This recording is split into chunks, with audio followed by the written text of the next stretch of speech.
नए उपासकों से जब वार्ता होती है और वो कृपा करके अपनी दिनचर्या बताते हैं कि हम 6:30 बजे स्नान करते हैं, तब लगता है क्या साधना करोगे आप, कोई भी।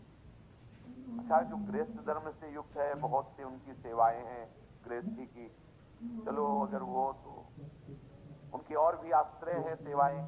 अपने जो वैराग्य मार्ग के पथिक हैं, इनको तो एक ही है, केवल भजन, दूसरा कोई। अगर आप किसी भी तरह प्रमाद स्थिति करते हैं और 6:30 बजे तक सोते हैं तो संशय है आपके ब्रह्मचर्य पर, नहीं रह सकते ब्रह्मचर्य। जो शास्त्र और शास्त्रवेत्ता महापुरुषों ने अनुभव किया, 4 से और 6 बजे के बीच में जो शयन करता है ब्रह्मचारी हो ही नहीं सकता, ब्रह्मचर्य रह ही नहीं सकता।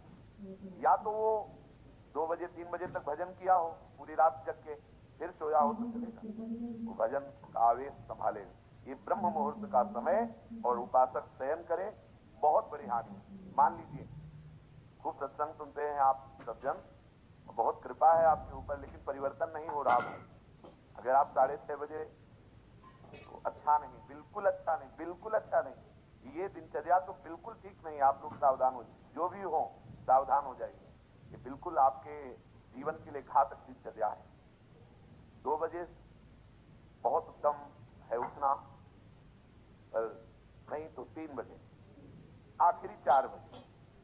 साधक होकर 4 बजे के बाद शयन कर रहा है, मुझे तो नहीं, किसी भी स्थिति में नहीं।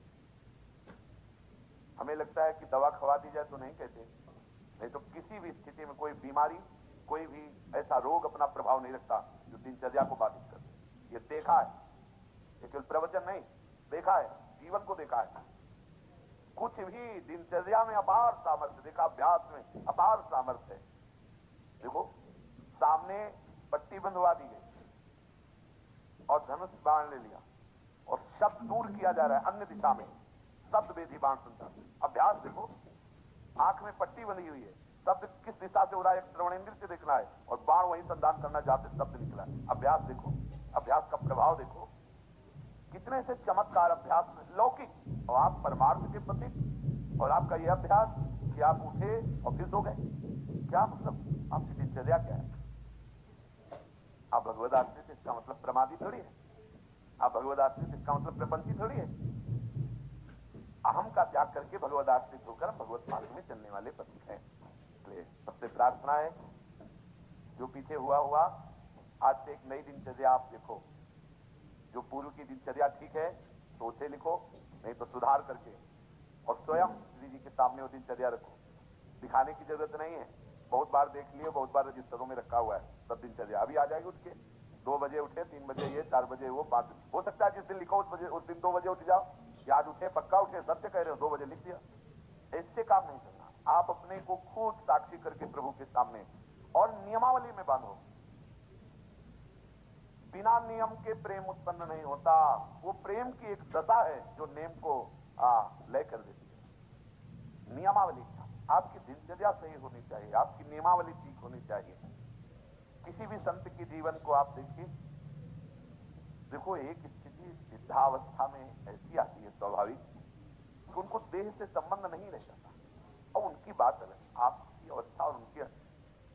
बीत सत्संग में हुक्का मांग करके परमहंस जी, रामकृष्ण परमहंस जी कभी पकोड़ा मांगते, कभी, अब उनका हम अनुसरण थोड़ी करेंगे इस बात में, भाई धरो हुक्का, रुको।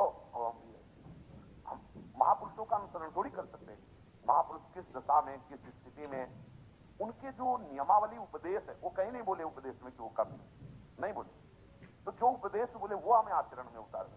हम क्या करते हैं, सीधे महापुरुष व्यास भरोसे कुंवरी, सीधे वो जो इस स्थिति में है ना, बस केवल इतने पे करते हैं। गाँव के बल भजन को, इसलिए भजन नहीं करना, गाँव के आचार, इसलिए आचार नहीं करना, सब जितेंद्रिय राग, पवित्रता और ये सब। क्या पवित्रता, गुरु जी ने कहा है, ऐली है मन की, क्या पवित्रता। हाँ, उसमें क्या सुना है नहीं प्रवचन में, आचार गए और जितेंद्रियता आदि और व्यास भरोसे कुंवरी, ये बात आई। सोवत पाव प्रसार, तो 6:30 बजे इसलिए जगना पड़ेगा कि 7 बजे 7:15 बजे सत्संगों में आना है, वो आ जाते हैं तो जल्दी जल्दी तिलक लग जाए, गुरुदेव जय महाराज, हाँ जय हो महाराज, वाह वाह वाह। क्या सत्संग में हो रहा है भाई, बहुत जीवन कीमती है। अभी कल ही पता चला कि कोई बहुत प्रियजन है, उनके यहाँ कैंसर हुआ। अब क्या दशा, ना भोजन सही पा सकते हो ना कुछ। और ये कैंसर आदि ऐसी बीमारियां हैं कि अभी तक जितने हमारे दर्शन में आए हैं, एक आध बात अलग, उन सबको श्री जी ने जल्दी बुला लिया, जितने भी दृष्टि में आए। तो हम तुम अमरौती खा के थोड़ी आए, कोई न कोई व्याधि मंदिर है, कब देवता का पर्दा हट जाए। जैसे बहुत मंदिर में सब देवता होते ना, ऐसे शरीरम व्याधि मंदिरम, पुजारी कब पर्दा हटा दे, कौन सा, बोले कैंसर देवता आ गए, वो उठ जाएंगे भैया। देखो तुम्हें अभी रिपोर्ट में बता दी जाए तुम्हारी किडनी खराब थी, देखो क्या होता है तुम्हारा। अगर डिप्रेशन में न पहुंचा तो बताना क्या होता है तुम्हारा। अगर डिप्रेशन में न पहुंचा तो बताना, ब्लड प्रेशर अपने आप उछाल मारने लगेगा। क्योंकि चिंतन, आज तुम स्वस्थ हो तो प्रमाद करते हो, कल प्रमाद करने का अवसर नहीं रहेगा, अवसर ही नहीं रहेगा। अनन्य चिंतन रोग का होने लगेगा।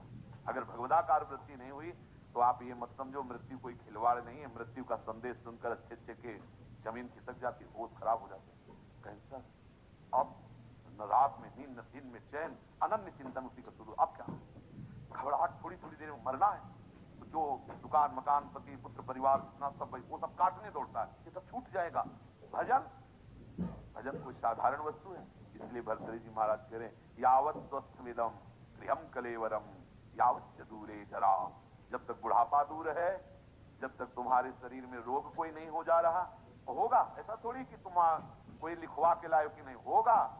जब ऐसे परमहंस को कैंसर हो सकता है, रामकृष्ण परमहंस जी को, पूज्य भाई जी के उदर में कैंसर हो सकता है, फिर अपने लोग तो अधिकारी ही है इस दंड के, अपने लोग तो अधिकारी न जाने कितने। इन भजनानंदी महापुरुषों के शरीर में ऐसी व्याधियां हो सकती है, तो अपने लोगों को तो पूरा रजिस्टर रखा हुआ है। सावधान हो जाइए, प्रमाद मत कीजिए, बहुत बढ़िया अवसर आपको मिला है। भगवत चरणारविंद का आश्रय और सतत जप, ये बिल्कुल खुली दो बातें हैं, ज्यादा इनमें समझने की जरूरत नहीं। अंदर से भगवत आश्रय, क्या चाहता है। अगर रोज का रोज शाम के हिसाब आपको न दिखाई दे तो बताना, रोज आपको वैराग्य बढ़ा नजर आएगा, आपको नजर आएगा, अरुचि होने लगी। सच्ची कहते हैं भजन का प्रभाव, ये तो भगवत कृपा से भगवत चर्चा हो रही नहीं। 1 मिनट के लिए अंदर से मन राजी नहीं, ये जो हो रहा है 1 मिनट के लिए राजी नहीं। जब ये सब तो यही लगता है चुप किसी से मिलो मत, बंद करके दरवाजा बस एकाकार, कब शरीर को इस दशा को पहुंच जाए, बेकार काहे को बहिर्मुखता में फैल रहे शांत। इसका फल है सदाकार वृत्ति में डूबना। तो आपको बढ़िया अवसर मिला है, कोई जिम्मेवारी नहीं। देखो आप सत्संग सुन रहे हो, आप नाम जप कर सकते हो, नाम में ध्यान लगाए हुए श्रवणेन्द्रिय से सुनो। देखो बढ़िया आपकी समाधि अवस्था जा रही।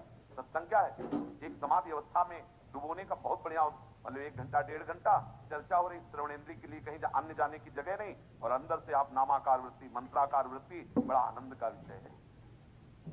अगर हम भजन छोड़ दिए, बाह्य में ही समय व्यतीत किए, तो बाह्यकरण से आप सेवाएं करते रहो, बाह्यकरण से दिनचर्या करते रहो, अंतःकरण विषय चिंतन कर रहा है, तो आनंद बाह्यकरण को होना है कि अंतःकरण को, समझना जरा सूक्ष्मता से समझना। परिवर्तन किसका होना है, अंतःकरण। बाह्यकरण का तो देखो 2 मिनट में परिवर्तन सब, लेकिन अंतःकरण का परिवर्तन चिंतन से होता है, भजन से होता है।